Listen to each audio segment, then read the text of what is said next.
Il estime n'appartenir à aucune race, bien qu'il soit caucasien.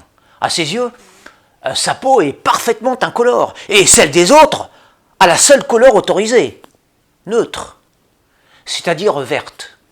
Verte comme l'air du temps, verte comme l'herbe d'antan, verte comme les salades idéologiques de ce siècle. L'antiraciste est écolo. Il veut à tout prix préserver la nature et décolorer l'humanité, ne pas décolérer sur la verdure en danger et ouvertement glorifier les hommes de couleur, tout en faisant comme si les Noirs étaient transparents quand même. Décidément, l'antiraciste est un bipède bien complexe. La blancheur l'effraie, le fait vomir, le culpabilise. Son gros souci à lui, c'est l'eau. Le savon, la toilette, le lavage de peau, enfin tout ça quoi. Mais il faut dire qu'ici, les symboles sont trop forts, ça le perturbe. Il se torture l'esprit sur des questions essentielles. En tant qu'anti-ségrégationniste, peut-il raisonnablement ôter la crasse de son épiderme sans offenser une certaine catégorie de la population allergique aux allusions racistes, même involontaires? Faire usage de savon, n'est-ce pas également rappeler les atrocités commises par les nazis?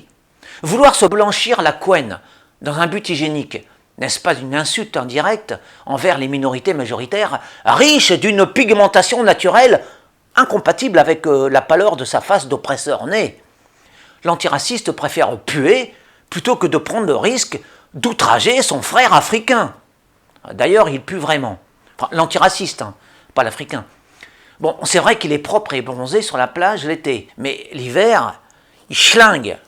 Foncé et rincé en juillet, malodorant, mais décemment bruni en décembre. Ainsi, toute l'année, il n'est jamais vraiment blanc. Rien de tel que le soleil estival et la négligence hivernale pour cacher sa blanchitude en toute saison. Tout cela est bien tordu, me direz-vous. En effet, c'est très à gauche, très délirant, très schizophrénique. Ainsi en va-t-il de la vie de l'antiraciste.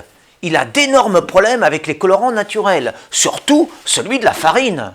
C'est un daltonien névrotique qui ne supporte pas l'éclat de son propre reflet dans le miroir, mais qui vénère comme un fou les mineurs de fond aux faces noircies de charbon, et accessoirement les natifs d'Afrique noire. Bref, les simples idées de clarté, de pureté, sont pour lui des concepts immondes, et même nauséabonds, comme il aime à le répéter, toujours nauséabonds, comme s'il avait oublié que lui aussi, on l'a vu, au propre, cette fois, et non au figuré, ne sentait pas bon du tout.